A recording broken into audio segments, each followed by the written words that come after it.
Sabe aquelas manchas rosadas que aparecem na pele e às vezes você nem liga, sabe, Perdigão? Sim. Pois é. A psoríase é o assunto do quadro de saúde de hoje no Conexão RS. Roda a vinheta.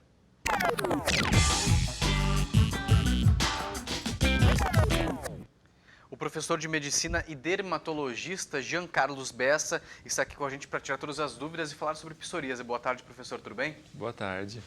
Muito bem, professor. Muita gente acha que é só uma manchinha, logo logo vai sair.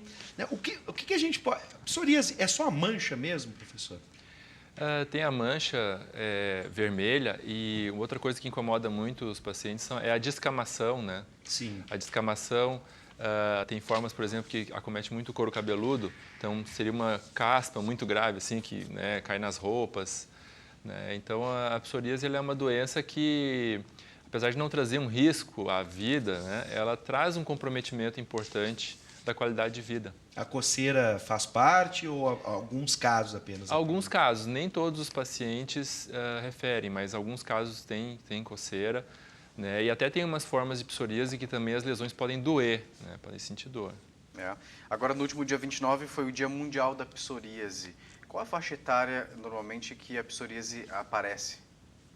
Isso é bem variado, né? Tem formas de psoríase que podem aparecer na infância, mas o pico assim, de incidência são os adultos jovens, né? Adultos jovens quando começa a doença, final da adolescência.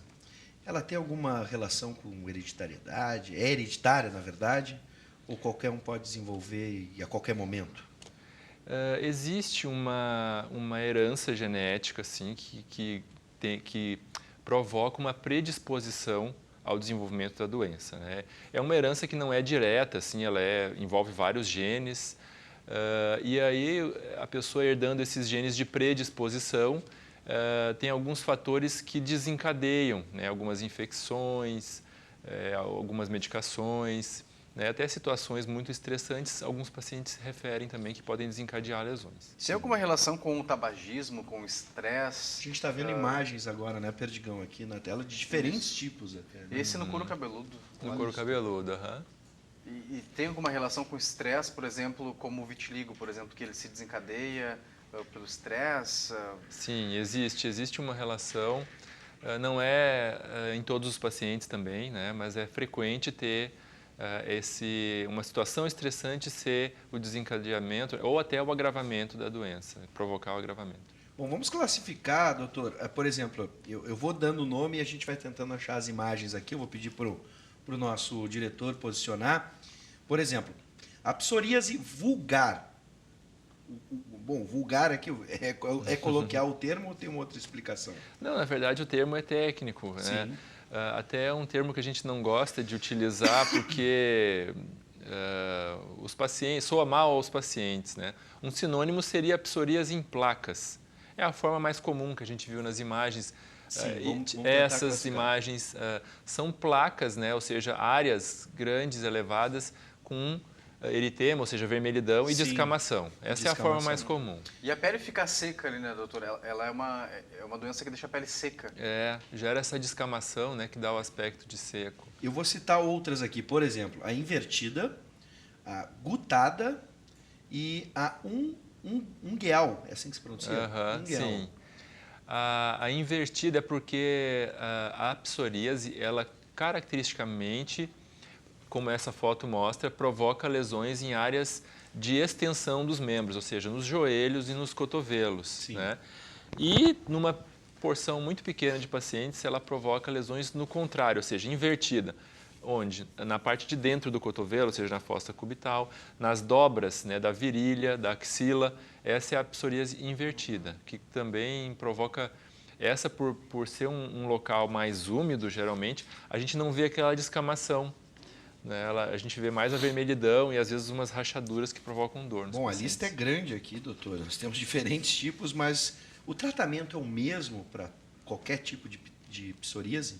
Não. O tratamento, a gente tem várias opções de tratamento e vai depender muito de cada caso. Sim. É muito individualizado. Né? Tem casos que a gente vai optar só por tratamento tópico, ou seja, com cremes de passar, ou loções, no caso do couro cabeludo. Tem casos que a gente vai optar por medicações orais, né?